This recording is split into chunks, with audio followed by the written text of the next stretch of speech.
Today, I'm going through 9 research-backed exercises for emotional resilience that will help you over the 9 months of your pregnancy. Because honestly, we deserve a little more than have you tried a bath bomb to calm down.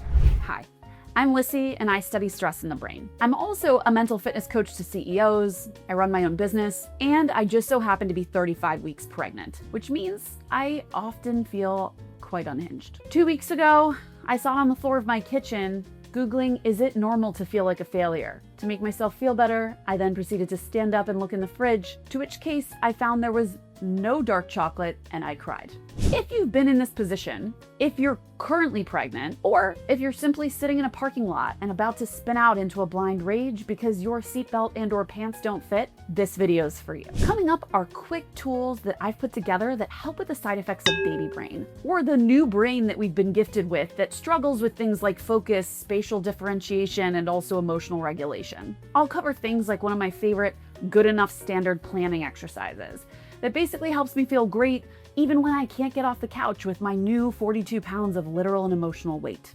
This is really about research-backed exercises that work fast for me, and therefore they're gonna work for you. So with that, let's dive in.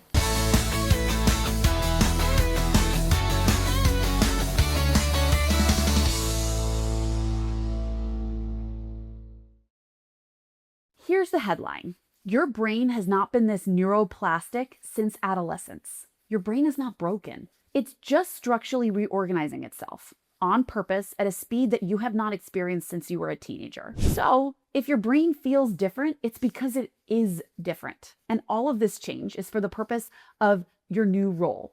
You're basically growing a new way of thinking so you can create a new way of doing as a parent. And from an evolutionary and biological perspective, it's astounding. So I'm gonna go ahead and share just 3 of the things that currently blow my mind about what's happening right now for you and me. First things first, your working memory has taken a real hit. This is not only something we've seen in the research, but it's something that I feel, and I'm sure you feel, nearly every single day. The working memory is the part of your brain that allows you to hold 2 ideas at a similar time, like walking into a room and remembering why you were there. This is why, as a pregnant person, you often forget halfway through a task what even brought you there in the first place. This compounded with a decrease in restorative sleep that most of us experience during pregnancy and eventually as a parent, create a challenge for our memory, for our focus, and for our ability to think straight and well throughout the day. You're not losing your edge, you're just working with a smaller RAM. Second, your brain is becoming more emotionally sensitive. The theory of mind network, or the part of your brain that allows you to pick up on other people's emotions, the nonverbal cues they're sending out, things like that, is basically being rewired. This, combined with an increase of oxytocin, is creating this emotional sensitivity and porousness that you might not have felt before. You're picking up on someone's blink in a meeting. Somebody smirks and all of a sudden you feel this emotional hit. All of this is preparing you for a little baby that can't speak, so that we're a lot more sensitive to nonverbal cues, which is frankly not only cognitively expensive, but can be extra exhausting. And third, your threat detection system is becoming even more finely tuned. Basically, as a new mama bear, your body's getting you ready to pay attention to any threats to your baby. Now, while this is really cool from an evolutionary perspective, helping you prioritize the stimuli and things that might potentially be a threat to your new family, the challenge is that at work, you're finding yourself sticking onto very small moments, like a piece of feedback you get from a colleague around showing up a little late to a meeting, and your brain is deciding it's worth that spiral at 3 a.m. to make sure it doesn't happen again. Where this gets really interesting is that your cortisol stress response has been a bit blunted at the same time. So while big moments, you may find yourself feeling more calm because that stress response is a little bit muted so that you can take charge in situations that, again, might be a threat to your child. What we're also seeing, again, is that sensitivity to smaller things is bigger. And so we're seeing a little bit of an imbalance in how we're handling details versus big life moments. Again, all of this is happening so your brain can prepare you for the little peanut to come and you can be the best mom or parent you can be. All of this is neurologically normal and not permanent, but it also means that you need to update your stress response toolkit because the things that worked for you pre-pregnancy won't work for you now. So I've organized these tools into 4 categories: movement, breath, self-talk, and planning. What's cool is each of these takes under a minute and they're free. So with that, let's get started with movement.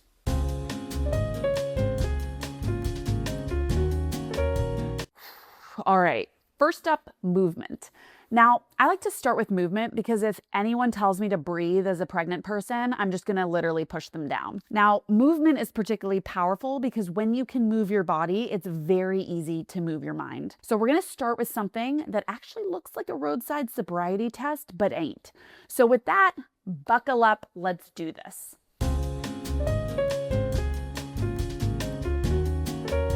The first exercise is called the cross crawl. So what we're gonna do is we're gonna take our right hand, this one, and put it to our left knee. And then we're gonna put our left hand and put it on our right knee. And with each of these crawls or strokes, we're gonna breathe in and then breathe out. Now, I find that even a couple of these helps me really calm down. I personally hold my tension in my hip. What you'll notice is that your tension in your body starts to reduce. And in working to focus your mind on this seemingly complex pattern of cross-body movement, all of a sudden your nervous system calms down.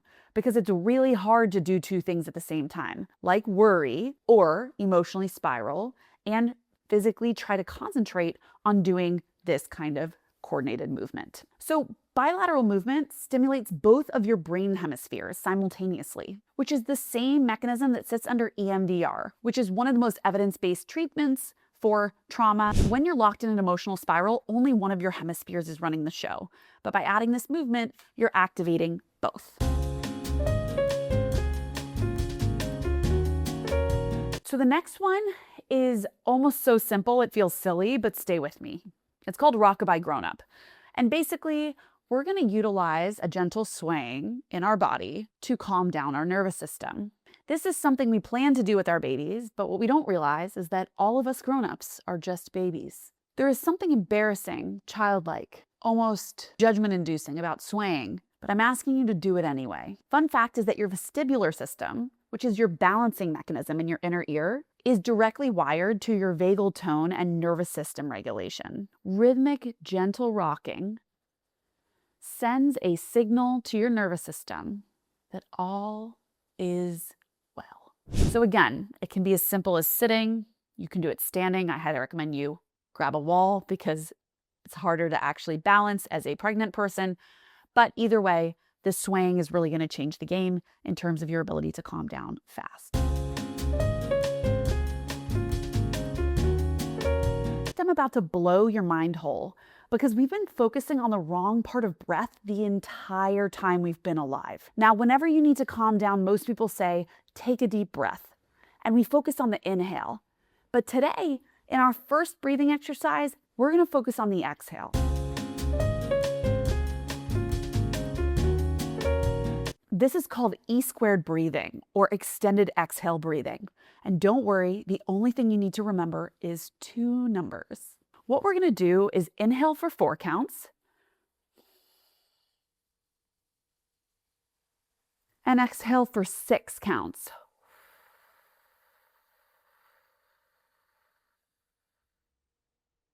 So why this works is that while the inhale slightly speeds up your heart rate, this extended exhale activates your parasympathetic nervous system and slightly slows down your heart rate.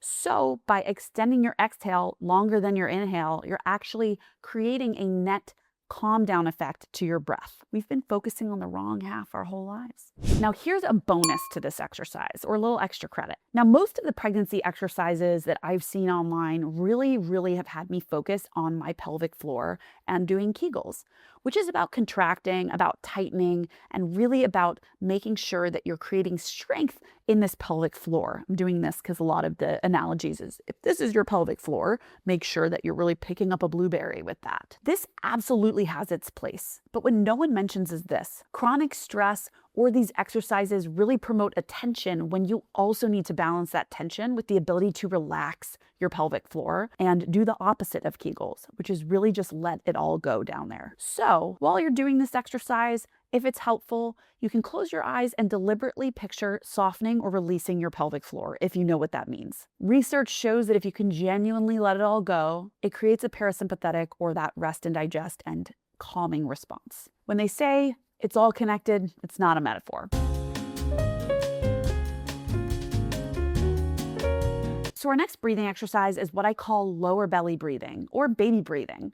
Baby breathing is about focusing on the lower part of your belly. Many of us, because we're very full down there, but also due to the tension of our lives, tight pants, various reasons, forget to breathe deeply into our stomach, and so are living in our breath up here, which is very shallow and can put us into a state of stress or anxiety. As you start to grow your baby, your lungs become physically compressed. Your uterus basically pushes everything upward.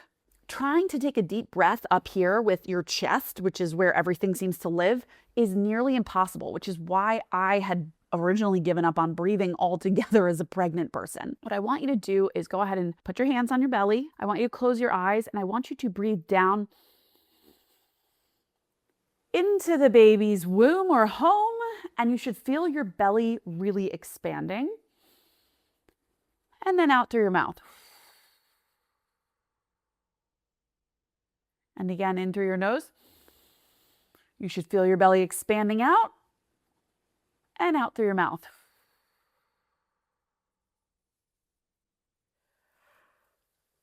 Whew. Look at that, it's calming me down already. I'm ready to take a nap. So what this is doing is it activates your vagus nerve via your diaphragmatic movement. This is actually a multitask, which is a nervous system upgrade and allows you to connect with your baby. So start with 3 breaths like this, work your way up to a minute, and then up to 2. Every single one of these moments counts. You got this.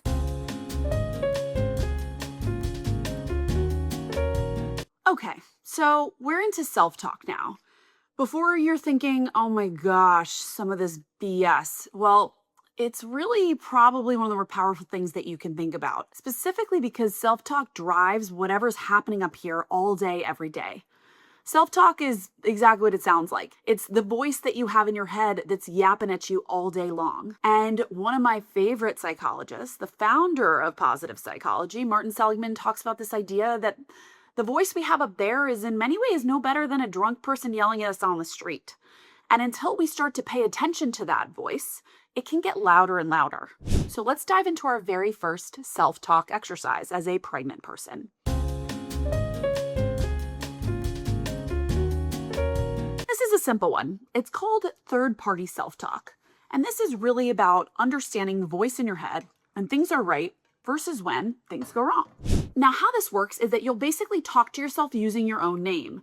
In my case, it's Lissy. Instead of saying, oh my God, this tea you just made is way too weak. What I'd say is, Lissy, you made some weak sauce tea. Now, before you're thinking this is almost so simple, it's stupid, and did I miss something? The answer is no. It's the difference between speaking to yourself like you know who you are and using what's called distanced self-talk. So while talking to yourself can feel vaguely performative, fake, or just annoying, it's actually incredibly powerful and wildly fast. What Ethan Kross at the University of Michigan and his colleagues have figured out is that you basically have the ability to activate the part of your brain that lights up when you're advising other people, as opposed to the part of your brain that regulates your emotional state, which means you're now decelerating the original emotional response you had by using this distant self-talk. You may not know the difference, but your brain does. So next up, the good enough standard. And I freaking love this one, okay? This one is specifically targeted towards the part of your brain that loves performing at your best, but hasn't gotten the memo that you're 35 weeks pregnant. What's crazy is that your standards do not adjust themselves based on your current capacity. So right now, your brain is measuring your output against its most recent peak performance moment, aka pre-pregnancy. This is why often we can feel like, well, I used to be able to remember these things, or I used to be able to handle it when I dropped this glass on the counter, or when my tea was really bad. All of this kind of performance was possible when you weren't creating another human inside of you. And the gap between where you currently are and where you think you should be or should have been pre-pregnancy is where these confidence spirals can happen. So what I do is set a good enough standard. So before I do any task, especially a task where I know that these days I might spiral, I name the floor, which is I basically ask, what does good enough look like right here? Not great, not excellent, but good enough. Research shows that most perfectionism isn't about the task itself. It's about an invisible floor that we keep raising without realizing that our standards have changed. So what I want you to do is I want you to name the floor and make it small, make it silly. Making something that's cold, that's not water, so that my body that seems to keep heating up has an opportunity to cool down outside of water. That's my floor for this iced tea. And I got a whole lot of floor to drink.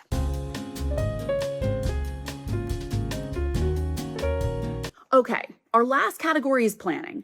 Now, before you're thinking, boring, I got you.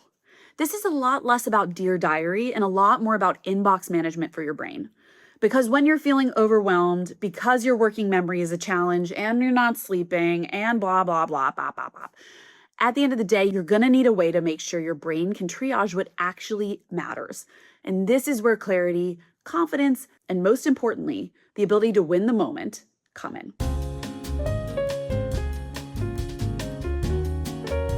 All right, the first exercise here is what I like to call dump truck triage. The problem with pregnancy anxiety is that you've got a lot of really important things going on, but your brain doesn't have the ability to triage them up here. Because, as we've discussed, some of our functions are limited given getting ready for baby. All of your tasks are basically in the same undifferentiated mental queue. The waking up at 3 a.m., wondering if you hurt your baby by sleeping on your back is the same place as that client email that you forgot to respond to 2 days ago. But your brain can't triage what it can't see. It's kind of like trying to juggle air. So it just keeps cycling through everything equally. So what we're going to do today is grab a piece of paper and a pencil or pen, and you're going to write down every worry that you've got. So with that, I usually like to time bound this. Put about 45 seconds on the clock and write down everything you're worried about. If you want to hit pause, go ahead and do that. Next, what I want you to do is I want you to sort them into 4 buckets.